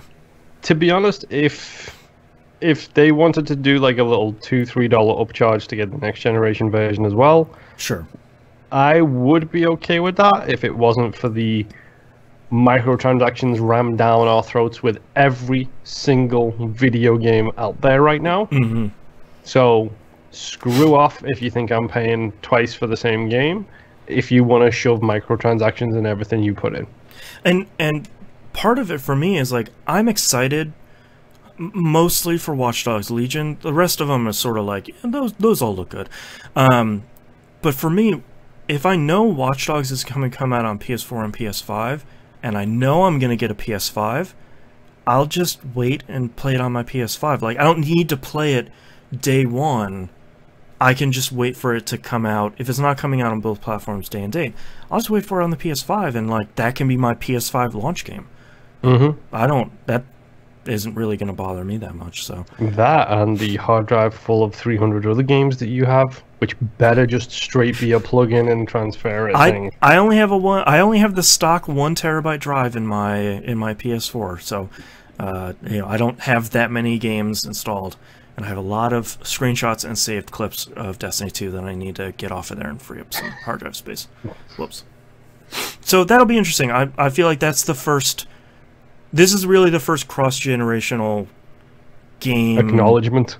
Yeah, like acknowledgement, and also like statement of intent from really any big publisher, where it's like, yeah, we're gonna land on this next generation. Other than something like what's the next Halo Infinite?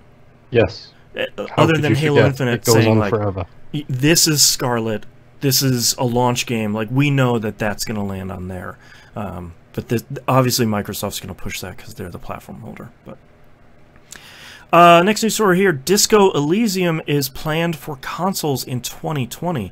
The developers came out and said in a bunch of interviews this last week they want to do the port in-house, so they're not going to hand it over to someone else, which sort of unfortunate because a lot of those porting houses do a really great job nowadays. I mean, how is Dave Lang going to feed his kids? Exactly. Not with Disco Elysium money. Although I think they did Overwatch on Switch, so they're probably okay. They're probably fine. Yeah. They also mentioned that they think it's going to work really well with a controller because the game is primarily dialogue based, where you're picking dialogue from a menu as opposed to like a point and click RPG or anything like that. So I was trying to figure out how I would squeeze this game into 2019 if that was humanly possible. Spoiler alert, it's not. So now I'm glad to know I can wait until 2020 and see what they're going to do on consoles, because I would happily pick that up on PS4/PS5. I was hyped about Oberdin coming out this year, and then oh wait, look, you've still got 4 AAA games that you have that you need to beat by the time Game of the Year rolls around. Yeah. And last news story this week, Blizzard kicked off BlizzCon this week. Probably the most anticipated BlizzCon of the history of BlizzCon, mostly for the protests and to see what people were going to do. Blizzard was screening Q&A questions just before anyone asks. Shocker. Yeah. The big 3 things they announced were Diablo 4. Let's just go through them one by one. Diablo 4, most importantly, no release date. So Moon and I said at the beginning, pre-show, probably 5 years out, if we were to guess. Definitely not going to be landing in 2020. Developing it for PC, PS4, and Xbox One, so PC, PS5, and Scarlet.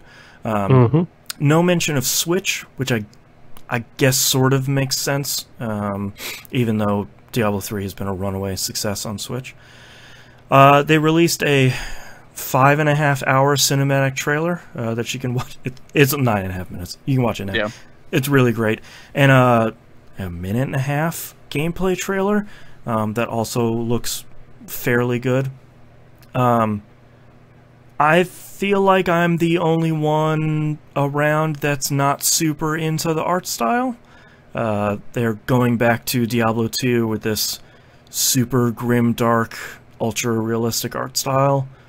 And I haven't seen it, to be honest. I've made my choice with regards to this year's BlizzCon and Blizzard in general, which is I'm going to take a step back for a while, I think. So I literally haven't seen anything other than screen caps I scroll past on Twitter. Yeah. So I was watching the cinematic trailer just to see what they were doing, and it looks nice, but you know, CG looks real nice nowadays. So yeah, so Blizzard far CG has always been godlike. I mean, come on. So far the gameplay stuff looked fine. It's supposed to be a smaller world that has no fast travel, and instead you're riding around on mounts as your sort of faster movement. So Dark Souls as a Diablo game? Yeah, I don't know. Like, so much of it sort of sounds like it's missing a lot of what I enjoyed about Diablo 3. Diablo 3 sort of being a faster experience. They're saying they're bringing back seasons, they're bringing back rifts, they're bringing back a lot of stuff that people really liked in 3. But I don't have to worry about it because it's not going to come out anytime in like the next 5 years. So we all know the heat death of the universe is going to come first. No, that's the next Binding of Isaac. I thought that was Half-Life 3. Yeah, that's true. So I'm not super worried about that one yet. They announced World of Warcraft Shadowlands, which I have seen a lot. It's the exact opposite of like when I talk to Diablo about Destiny 2 to a lot of people. We're like, cool, that's a lot of space words all in once. It's like, yeah, that's a lot of World of Warcraft stuff all at once that is improving factions and mounts and zones and MMOs. I can't remember who I was listening to talk about this, but it makes me laugh because the cycle beginneth anew. Yeah. Because World of Warcraft OG, World of Warcraft was Horde versus Alliance. Yes. Then it was, I think it was Burning Crusade, which was you added a third faction in there that they both had to work against. Yep. And then it was Wrath. Right. And then it was Cataclysm, essentially. They're the big steps for it. Yeah. So with the newest World of Warcraft update, they went back to Horde versus Alliance. Yeah, like the friendliness shattered. They reset the timeline, one might say, because now it looks like they're heading back towards, nudging towards Wrath of the Lich King again. It's like, okay, so you're just doing the whole same thing you did a couple of decades ago? Okay, sure. The loop is never broken. Nope. Yeah. They also announced Overwatch 2, which has been leaked for a while. The best Cliff Notes I can give you for Overwatch 2 is that it is Battleborn. After Overwatch killed Battleborn, it just took its corpse, Weekend at Burning style, reanimated it, and said, it Diablo'd it. Yeah, like, here you go. There's a new mode called Push, where you escort along a talking thing along a circuitous map, which is very much Battleborn. There's a lot of PvE stuff. There's some amount of stuff that is going to be shared between the two games. It sounds like Overwatch 2 is going to be focused more on the PvE stuff and larger maps, larger experiences. And then Overwatch 1 is going to be PvP focused. But again, there's no real release date, so who knows how much can change before this game eventually probably doesn't come out. I hope that Randy Pitchford is throwing a hissy fit. He usually is for unrelated stuff, so probably. True. Yeah. But I think the thing that's really tough is Blizzard came out and attempted an apology at the very top of the keynote for BlizzCon, which is like, we're sorry, we acted rashly, we made decisions without talking to you guys, the fans, about the whole BlizzCon thing. Let's get on to the reveals. And like, they didn't do anything. This would have been a really great example for them to say, like, look, we made a mistake, we heard what you guys are saying, we're going to reverse his ban, we're gonna even if they reversed the ban and said like we still love China, but we're not gonna ban this guy, that would have made a lot of inroads. But they basically said like, we're sorry, we take full responsibility for this. On to the trailers. So that was hugely disappointing. We take full responsibility by not doing anything about it. Right, like we say the words "I'm sorry," which is a lot better in 2019 than a lot of non-apologies we get, where usually they're like, "We understand we upset you as fans, and you guys were upset." Onto the trailers. No, this is the ultimate of I'm sorry your feelings were hurt. I did nothing wrong. I'm sorry your feelings were hurt. They actually did say, the president of Blizzard did say, I am sorry, I take full accountability. So it's better than the non-apologies we get, but it's worse because this is a do-nothing apology. Where it's like, we made a mistake, we're not doing anything to fix it, though. That's what I'm saying. Yeah. No, this isn't an I'm sorry I hurt your feelings. Let me see how I can change to fix that. This is I'm sorry your feelings were hurt. I'm sorry we got caught doing something. Yeah. Like, yeah, I'm sorry you guys got upset at something we did that was really stupid, but it still stands. And don't talk anything bad about China. Yeah, there's a whole rash of interviews out there talking about how they still promote free speech and so on and so forth. 2 months ago, somebody had to delete a post they put on Twitter because Blizzard didn't want them to do it. It's like... Okay. Yeah, it's a real bummer because I think all of these announcements could have re-energized the Blizzard fan base and the video game fans in general had they just apologized and reversed the ban, or at least changed their policy and said like, we hear you guys about our favoritism towards China, and here's what we're going to do to change it. And as a fix for a lot of your issues, on top of that, here's all the cool stuff we're working on right now. But it all had this black cloud over it because it was like, look at all this cool stuff that you're all going to boycott anyway. Yeah. So, unless you have the normal internet memory, which is like, yeah, hashtag boycott China. Oh my god, Overwatch 2. Which looks like it's already happening, and I do not like that one bit. Because you literally go and walk into, you know, I don't know, middle of nowhere, Idaho. Yep. Stand in the town center and say, I'm taking away your rights to free speech. Right. And watch as you get very quickly Second Amendmented. Right. But then you do the same thing to a crowd of video game people who care so much about their fancy skins. Right.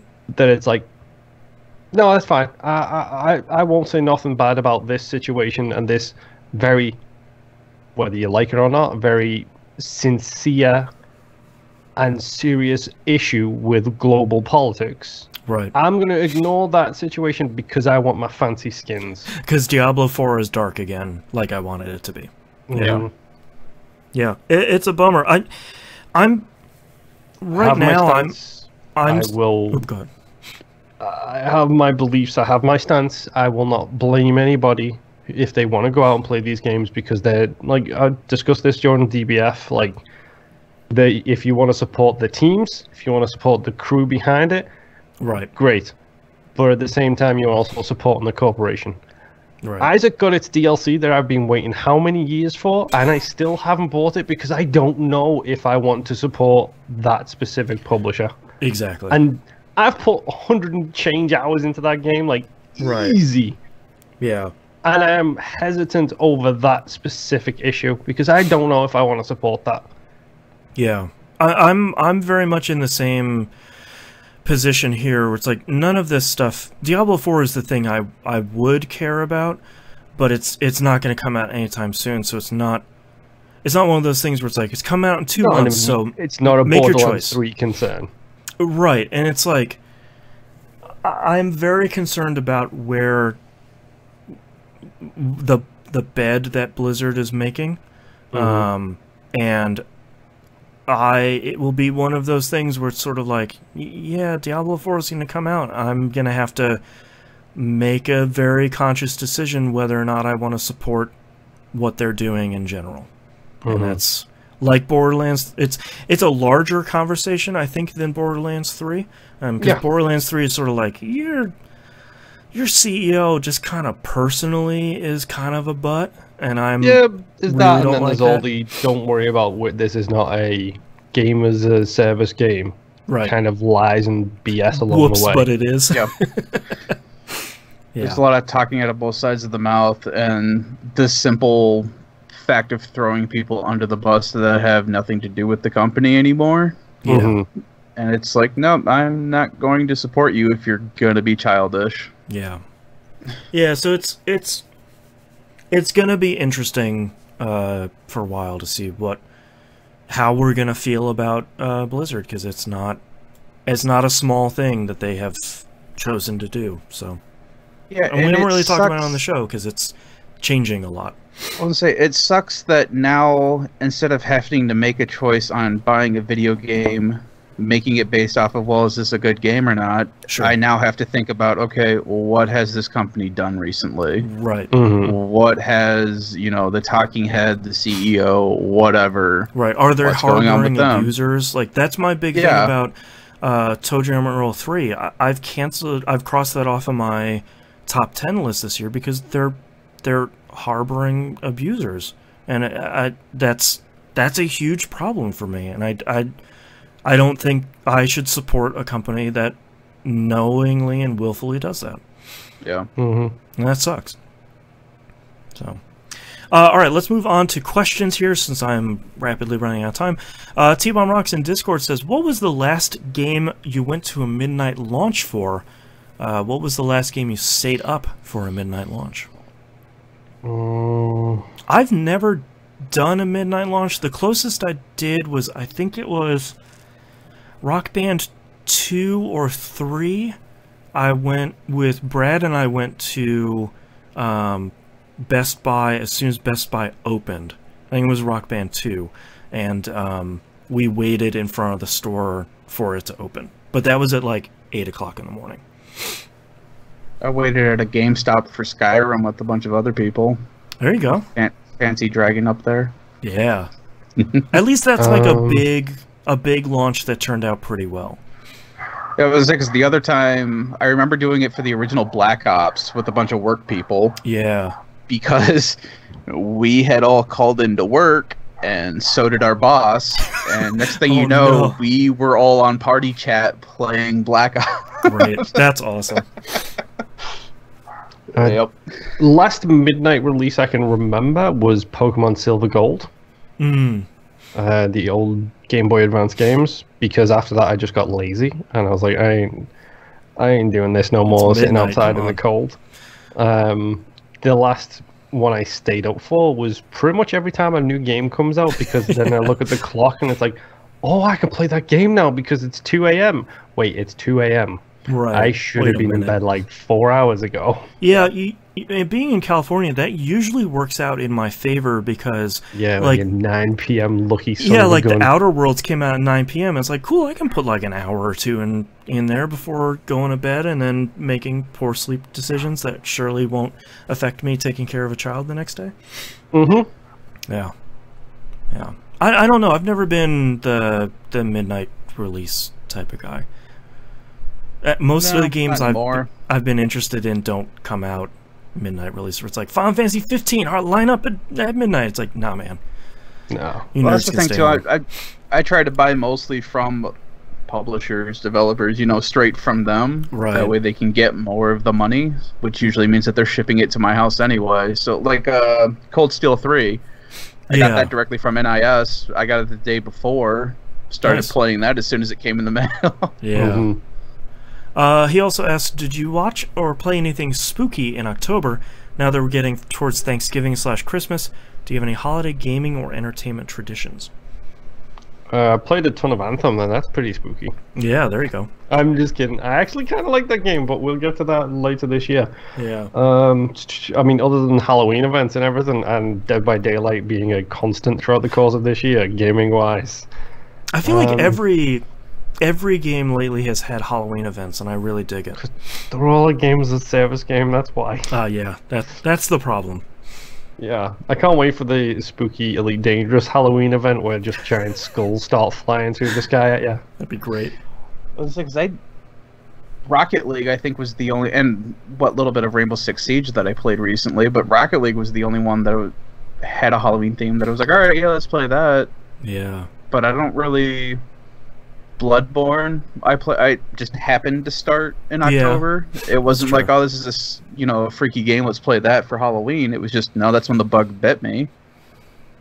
I know I used to have a December tradition of my wife and I would sit down and play through Parasite Eve.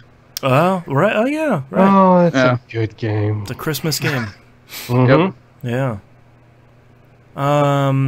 Parasite Eve is the Die Hard of video games. Is that what we're getting at There here? you go. Yeah, I think so. I'm trying to think if I have any holiday gaming traditions like that. I don't even think I have any like movie traditions around. We try and watch as many Christmas movies as we can during So you guys Christmas don't watch The Grinch or something, or Elf? Yeah. Oh, get away from me with that Will Ferrell BS. Oh, hot take. I really don't like him. There's nothing wrong with Elf.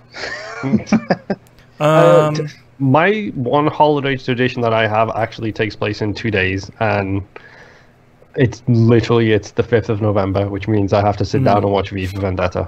That's right. Because you heathens over here don't celebrate Guy Fawkes Night. I know. Even though it should never be forgot. You know we would screw it up something fierce.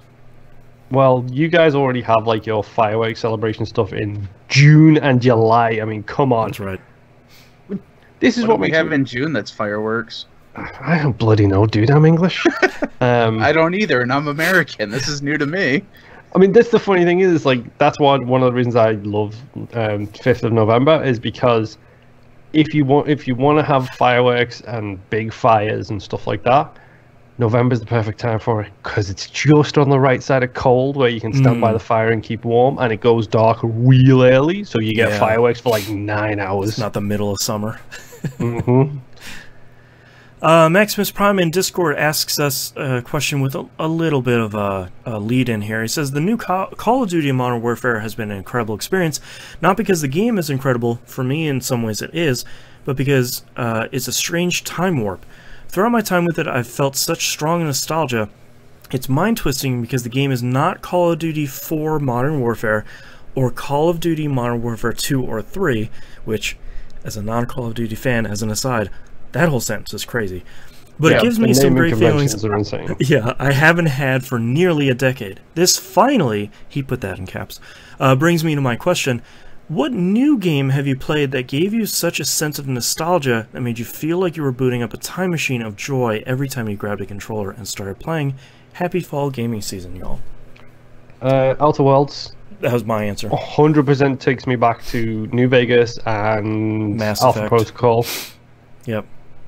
For me, it's like playing Mass Effect again. Where it's like I've got this smaller experience with focused on story and world building and characters, and it's not this plop you down into an open world and then go make your own fun. Fallout 4. Yeah, because I get like all kinds of weird nostalgia feeling. Like I said last time, I get like Borderlands, Fallout. There's some BioShock in there every once in a while.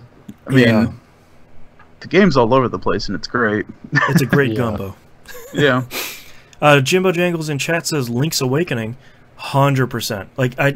I feel like I talked about, they did that game such a service by not really changing it. Like, they made some quality of life improvements with the map and some minor stuff in the game, but like, they didn't really mess with a good thing. Control for me. Like, whenever I booted that game up, I got that warm sensation of the absolutely crazy games that used to exist on like the PlayStation 2 and the Dreamcast era, specifically the Japanese slanted games where it just like, here is a bunch of ideas that we fired into a paint gun and then at a wall, and then let's see what happens. Can you make it for less than $1 million? Go make it. All right. Yeah. Yeah, that's true. trying to think if there's anything else lately. Not really. Well, every time I play Dead by Daylight, I get this warm sensation of what happened last week, but I don't think that quite counts. Sure. I think that's just the battle pass washing over you. Excuse me. It's a season pass. The blood pass. Yes. All the charms twinkling in front of your eyes. I was gonna say, I think playing Bloodborne reminded me of anxiety issues that I never remember having. Right. Like, Demon where's souls. the closest save point? Come on. Yeah. Alright, that's our episode for this week. Thank you so much, everyone, for listening. If you'd like to visit us, you can do so at tvgp.tv. Everyone to find and follow us on the right hand side of the page. Remember, we don't have a regularly scheduled episode next week. It will be a mailbag episode. Thank you, everyone, for sending your questions. Perfect week for it. Yeah, that episode... literally the craziest game of the year comes out next week, and we don't have an episode. It's the worst timing. Next year, vacation in, like, June. Nothing's happening. Pre-Madden. That's your cutoff point. Yeah, I'll tell my family, you have to meet the pre-Madden slow season. And then they just kick me out of the party chat. Yeah, so nothing going on next week for streaming or anything. Check an episode there. The video version of that will be on. We did record a video of it, so that'll be on YouTube. Patreon.com/E1M1. The ones are numbers. All the cool behind-the-scenes stuff. A really long one this week because I had technical issues with my streaming setup. So we just talked a lot about that. And there's an outtake from We Rogue Like It, which is not always the thing. We did a whole lot of vamping. Don't forget. Go yes. to the store. Go check the merchandise link on the right-hand side of the page, tvgp.tv, for our We Know shirt. As the Nymph kindly pointed out, the parchment color that's recommended is really the right. You can I put a lot of colors on there, so like I don't want to put you in a box or anything. Pick whatever color you want, but the parchment color is the recommended tint. Parchment color will really bring the color out in your eyes. That's right. I think that's it. We're still playing Dream Daddy for Game Club. That's coming up soon. I gotta finish that game. My Drew Scanlon daddy has to finish that game. Dude, I gotta start that game. Yeah, I'm hoping it's pretty short. This is why we don't play a Game Club game in December. I'm running out of time. That's our episode this week, so we'll see you all next week. Bye. Bye. Hit me with your titles, Nymph. All right. I bought it sight unseen. Nail Glamour. Thumb Ring Charm. Mouthy Mouth. Or Mouthy... Ah, crap. What did you say? Mouthy Moth? Mouthy Moth? Yeah. Either by carrot or stick. And just you randomly shouting out, "Thank Buddha." Either by carrot or stick. Alright, Moon, what do you got? The dumbest of releases. Homegrown Killers. Which feels a little close to the headlines. Yeah, I've got that one written down too. We'll see how it fares. Sometimes life gets in the way. Poverty is the common theme. Space D-Bag. Crit Life Baby. Sorry. Crit Life Baby! A Game of Inches. Possibly vetoed. I feel like we've probably had a title like that before. Probably. You're Telling Me It's a Charm. Lethal Hide and Seek. That Moth Was a Jerk. Go Along for the Walk. The Die Hard of Video Games. A lot of long ones on my side. Yeah. I have Homegrown Killers. They have Charms. So you're saying it's a charm. Mouthy Moth, either by carrot or stick, or Crit Life Baby.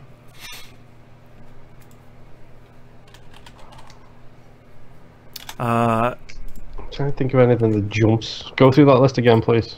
Homegrown Killers. They have Charms. Probably my vote, so you're saying it's a charm. Mouthy Moth, I'll check that one too. Either by carrot or stick, or Crit Life Baby. And Jimbo in chat says long range like myself. Let's not brag, Nymph. Jeez. The longest of ranges. I like Mouthy Moth, and so you're saying it's a charm. I like that. I like the charm one. I mean, Mouthy Moth is good. It's just fun to say. Good alliteration. It's a good, tight, compact one. Mm-hmm. But you're telling me it's a charm is very on brand for this show. Mm-hmm. With the exception of Nymph, of course. So what did I say? Did I say, so you're saying it's a charm, or you're telling me it's a charm? I think telling me it's a charm, because Nymph was describing it, and you were like, so you're telling me it's a charm. Okay. So you're telling me it's... What about you, Nymph? Mouthy Moth or charm? I am good with charm. Okay. I will circle that one, because I like charms. Alright, let me know when you guys are ready. I'm ready. I'm probably going to get muted, but I'm ready. Oh god, are you going to yell? No. I'm going to push be racist? Yes, Moon shows the first racist bone in his body, years into his tenure on the show. Damn those Irish people. Yeah, that's right. Wait a minute. Dude, I'm from Liverpool. I don't get to say nothing about the Irish. Actually, I can say everything about the Irish, because as I was once called by an Irishman in an airport, I'm just a confused Irishman because I'm from Liverpool. That sounds like a very Irish thing to say. Yes. No, I'm good. We'll see. It should be fine. I'm not going to push. I'm not going to push the limits of acceptability that much. I should be all right. All right, starting in 3, 2, 1. This is That Video Game Podcast, episode 628 for November 4th, 2019. So you're telling me it's a charm? I love dangly bits. You'll find it in a cereal, maybe. Dangly bits. All right, thank you so much, everyone, for hanging out live with us. I'm curious if he mutes me or not in the intro. I'll keep it. If you're on Mixer, stop. we'll see you in 2 weeks. I'm gonna be on vacation. Peace out. See ya.